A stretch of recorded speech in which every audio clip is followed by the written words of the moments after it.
पिनाराई विजयन केरल के मुख्यमंत्री और leader of CPI, communist party of India, एक ऐसी पार्टी जिसकी स्थापना 1964 में करी गई थी।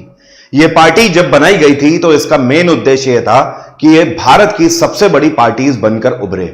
और आज की डेट में मेंबरशिप के आधार पर या फिर इलेक्टरल सीट्स के आधार पर हम बात करें तो यह पार्टी भारत की 6 सबसे बड़ी पार्टीज में से एक है। इवन इतना ही नहीं, भारत की 6 नेशनल पार्टीज में से भी एक है कम्युनिस्ट पार्टी ऑफ इंडिया। लेकिन अभी हाल ही में पिनाराई विजयन काफी न्यूज में ट्रेंड कर गए। उसका कारण यह है कि केरल सरकार ने एक बिल पास किया। यह बिल है केरल यूनिवर्सिटी अमेंडमेंट बिल।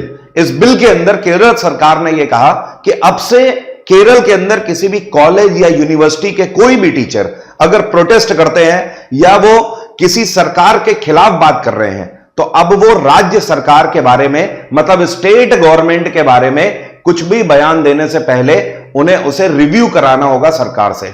मतलब अल्टीमेटली अब वो स्टेट गवर्नमेंट या उनकी पॉलिसीज के खिलाफ कोई भी ऐसी प्लानिंग नहीं कर सकते हैं, ना ही बोल सकते हैं। इवन इतना ही नहीं, कॉलेज या यूनिवर्सिटी के अंदर अगर कोई भी डिजिटल इंफॉर्मेशन को वो शेयर कर रहे हैं, जैसे कि एग्जांपल के तौर पर पॉलिटिशियंस का कार्टून बना के इधर उधर शेयर कर रहे हैं मोबाइल से या लैपटॉप से या ईमेल के थ्रू, तो ये सारा कुछ वर्जित कर दिया गया है। अब इसमें एक समस्या हो गई है। समस्या यह है कि लोगों का कहना है, मेरा नहीं कहना है, लोगों का, बहुत बड़े बड़े न्यूज चैनल्स भी हैं और बहुत बड़ी बड़ी ऐसी वेबसाइट्स भी हैं जिनका कहना है कि केरल सरकार ने इस बिल के अंदर एक बात कही है और इनका कहना है teachers board from opposing state, कि अब वो राज्य के खिलाफ नहीं जा सकते हैं but free to criticise centre, वो केंद्र सरकार को क्रिटिसाइज कर सकते हैं। ऐसे में तो एक गैर संवैधानिक हुआ। कोई भी राज्य सरकार ऐसा कर कैसे सकती है और उस राज्य के अंदर यह बिल भी पास कर दिया गया। आखिर इसके पीछे की सच्चाई क्या है, या फिर यह सिर्फ एक बिल है जिसको इस तरीके से तोड़ मरोड़ के प्रस्तुत किया गया है, या फिर वाकई में यह सेंट्रल गवर्नमेंट के खिलाफ केरल सरकार ने ऐसा बिल ही पास कर दिया है। और अगर ऐसा कर दिया है केरल सरकार ने तो यह पूरे भारत की पहली ऐसी राज्य सरकार होगी जिसने ऐसा बिल पास किया होगा कि आप सेंट्रल के खिलाफ जा सकते हो लेकिन स्टेट गवर्नमेंट के खिलाफ मत बोलना। हमारे राज्य के टीचर सेंट्रल गवर्नमेंट के खिलाफ बोल सकते हैं। कई बड़ी वेबसाइट्स के अलावा कई बड़े ऐसे न्यूज चैनल्स भी हैं जिनके मिलियंस में सब्सक्राइबर हैं और उसके बाद भी ये इस तरीके की न्यूज को प्रोपोगेंडा ऐसा फैला रहे हैं। लेकिन इसके पीछे की सच्चाई क्या है, पहले आपको यह बता देता हूं कि ये लोग क्या ट्रेंड कर रहे हैं न्यूज, या फिर इन लोगों का क्या कहना है कि केरल यूनिवर्सिटी अमेंडमेंट बिल क्या कह रहा है। जो लोग ये बोल रहे हैं, जिनका कहना है कि सेंट्रल के खिलाफ जाने की बात कही गई है, उनका कहना है कि यह है राज्य सरकार का यूनिवर्सिटी अमेंडमेंट बिल और यह बिल बोलता है कि राज्य के अंदर जितने भी कॉलेज या यूनिवर्सिटी के टीचर होंगे वो स्टेट के खिलाफ नहीं बोल सकते हैं, या स्टेट के खिलाफ कोई भी प्रोटेस्ट अगर उन्हें करना है तो पहले उन्हें स्टेट से रिव्यू लेना होगा, राज्य सरकार से अनुमति लेनी होगी, तभी वो जाकर हड़ताल कर सकते हैं। लेकिन जब आएगी सेंट्रल गवर्नमेंट की बात तो ये सेंट्रल गवर्नमेंट के खिलाफ जाकर ऐसा कर सकते हैं। अब ऐसे में केरल में जो ऑपोजिशन गवर्नमेंट है उसका कहना है कि केरल सरकार कोशिश कर रही है कि राज्य के जितने भी एजुकेशनल इंस्टीट्यूशंस हैं वो सब राज्य सरकार के अंडर में आ जाएं। उनका कहना है कि केरल सरकार यह चाह रही है कि राज्य के जितने भी प्राइवेट स्कूल या यूनिवर्सिटीज या कॉलेज हैं वो सब भी राज्य सरकार की गाइडलाइन के अंदर ही हर तरीके से काम करें। लेकिन अनफॉर्चुनेट थिंग यह है कि आपको यह पता होना चाहिए कि हमारे देश की मीडिया का स्तर किस हद तक गिर चुका है। दोस्तों, हाल ही में केरल सरकार की जो शिक्षा मंत्री हैं जिनका नाम है आर बिंदु, इन्होंने आकर फाइनली ऑफिशियल स्टेटमेंट दिया है और इन्होंने जो कहा है वो ये कि we denying curbing free speech of teachers saying university amendment bill misunderstood. इनका कहना है कि ये जो हमने बिल पास किया हुआ है इसको मिसअंडरस्टूड किया गया है, गलत तरीके से रिप्रेजेंट किया जा रहा है। इन्होंने दूध का दूध पानी का पानी कर दिया। इनका कहना है कि हमने उस बिल में स्टेट की बात करी है कि कोई भी राज्य का टीचर, चाहे वो यूनिवर्सिटी का हो या कॉलेज का हो, अगर वो गवर्नमेंट में स्टेट गवर्नमेंट के खिलाफ या स्टेट के खिलाफ बोलना चाहता है तो उसे परमिशन लेनी होगी स्टेट से। अब इसमें इनका कहना है कि मैंने क्या गलत कहा, क्योंकि कॉन्स्टिट्यूशन ऑफ इंडिया में भारत को स्टेट एज ए ही रिप्रेजेंट किया गया है, भारत को स्टेट कहा गया है हमारे संविधान में। और हमारा जो देश है वो आर्टिकल 1 के आधार पर यूनियन ऑफ स्टेट ही है। तो हमारे देश को कंट्री नहीं बोला गया है या सेंट्रे नहीं बोला गया है कॉन्स्टिट्यूशन में, उसे स्टेट बोला गया है। साथ में इन्होंने यह भी वेरीफाई किया कि इससे पहले बहुत सारी ऐसी यूनिवर्सिटीज जहां पर इस तरीके की चीजें हो चुकी हैं, तो इस तरीके की गतिविधियों को रोकने के लिए हमने ऐसा किया है। एग्जाम्पल के तौर पर जेएनयू में पहले भी कई सारे स्टूडेंट जो हड़ताल करते हुए आए हैं, चाहे वो किसी भी सरकार के खिलाफ हड़ताल करते आए हों, पहले उन्हें कॉलेज के या यूनिवर्सिटी के यूनियन से परमिशन लेनी पड़ती है। परमिशन लेने के बाद भी वो हड़ताल कर सकते हैं। चाहे बनारस हिंदू यूनिवर्सिटी की हम बात कर लें, चाहे जेएनयू की बात कर लें, इस तरीके की यूनिवर्सिटीज आती है जिनको पहले परमिशन लेनी पड़ती है। इनका कहना है उसी तरीके का मैनेजमेंट केरल राज्य के भी अंदर रहे, इस वजह से हमने ये अमेंडमेंट बिल पास किया है। इनका कहना है फ्यूचर में कोई ऐसी गतिविधि ना होने पाए केरल की किसी यूनिवर्सिटी या कॉलेज के अंदर कि कोई भी स्टूडेंट का ग्रुप उठकर गवर्नमेंट के खिलाफ एक बड़ी कंस्पिरेसी करे, जिसके लिए हमने इस बिल को पास किया है। और स्टेट के खिलाफ बोलने के पहले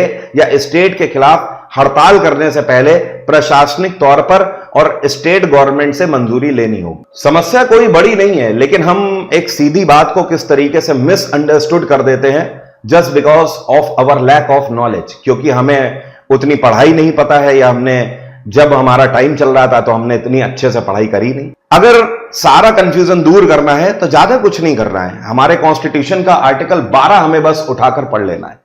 हमारे आर्टिकल 12 का मतलब अगर मैं यहां पर आपको समझा पाता हूं तो आपको क्लियर हो जाएगा कि हां, ये जो यूनिवर्सिटी अमेंडमेंट बिल है ये किस तरीके से गैर संवैधानिक नहीं है।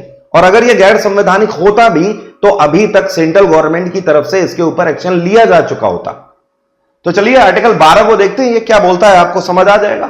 Article 12 lays down that unless the context otherwise require, the state includes government and parliament of India and the government and the legislature of each of the state। यहां पर कहने का मतलब यह है कि आर्टिकल 12 के अंदर हमारे कॉन्स्टिट्यूशन में जिस राज्य का उल्लेख किया गया है उस राज्य के अंदर सब कुछ आ जाता है। ये क्या है, ये केंद्र सरकार भी है, उसी के अंदर पार्लियामेंट भी आ जाती है, उसी के अंदर स्टेट गवर्नमेंट और उनका लेजिस्लेचर भी आ जाता है, और अलग से सारे स्टेट्स भी इंक्लूड हैं। तो अल्टीमेटली ये चीज इस बात को दर्शाती है, साथ में यूटीज भी उसमें आ जाता है।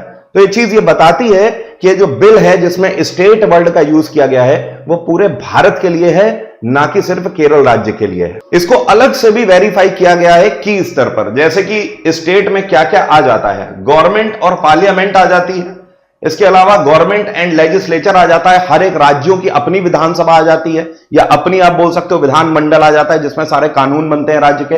और जितनी भी लोकल एंड अदर अथॉरिटीज हैं जो कि टेरिटरी ऑफ इंडिया के अंदर आती हैं और गवर्नमेंट ऑफ इंडिया के कंट्रोल में आती हैं, वो सब स्टेट को ही रिप्रेजेंट करती हैं। अब ऐसे में हमें यह समझने की जरूरत है कि पूरे दुनिया में जर्नलिज्म के क्षेत्र में हम 100 से भी ऊपर पायदान में हैं, हमारी स्थिति इतनी ही बुरी है। कारण क्या है कि देखिए किस चीज को किस तरीके से रिप्रेजेंट किया गया। Teachers board from opposing state, ठीक है, यहां तक स्टेटमेंट ठीक था, लेकिन इसके आगे अपनी तरफ से जोड़ा गया फ्री टू क्रिटिसाइज सेंटर। ऐसा तो इस बिल में है ही नहीं। जब आप बिल पढ़ेंगे, आप गूगल पे सर्च कर सकते हो, वहां पर आपको पूरा बिल मिल जाएगा। उस पूरे बिल में इस तरीके के किसी भी स्टेटमेंट का जिक्र नहीं किया गया। सोशल मीडिया की शुरुआत भारत में लोगों को अवेयर करने के लिए हुई थी, लेकिन आज की डेट में सोशल मीडिया उस चीज की तरह हो गया है जिसको हर एक खाने में डाला जा रहा है। पराठा खाएंगे तो चीज डाल के खाएंगे, दाल में, सब्जी में, पनीर में, हर जगह पर चीज डाल के खा रहे हैं। और जो असली व्यंजन है, या फिर आप बोल सकते हो असली या ट्रेडिशनल क्विजिन है, उनको हम भूलते चले जा रहे हैं। सेम उसी तरीके से जैसे कि असली न्यूज को हम भूलते ही चले जा रहे हैं, जेस्ट को हम भूल रहे हैं, क्योंकि हम पढ़ाई किताबों से नहीं कर रहे हैं, पढ़ाई तो हम व्हाट्सएप से कर रहे हैं। 2025 के किसी भी एसएससी एग्जाम की अगर आप तैयारी कर रहे हैं तो आप मेरा एलीट बैच ज्वाइन कर सकते हैं टेक्स्ट बुक में। इस बैच का लिंक वीडियो के डिस्क्रिप्शन में है। इस बैच में हम आपको गारंटी देते हैं कि आपका सिलेक्शन होगा। अगर सिलेक्शन नहीं होता है तो आपकी फी पूरी रिफंड हो जाती है। 2024 के सैकड़ों टॉपर जीएसपी 2.0 वर्जन से ही निकले हुए हैं, जिनका पॉडकास्ट भी हमने टेक्स्ट बुक पर किया हुआ है, आप जाके देख सकते हैं। यह बैच बिल्कुल फ्रेश है, 19 मई से स्टार्ट हुआ है और इसको हम 5 अगस्त तारीख पे खत्म कर देंगे। आपके सीजीएल से पहले, उसके बाद सीपीओ, सीएचएसएल, एमटीएस सारे एग्जाम लगे हुए हैं। यह बैच आपके लिए वन स्टॉप सॉल्यूशन है, कुछ भी नहीं छूटेगा, सारे सब्जेक्ट एसएससी के इसमें कवर है।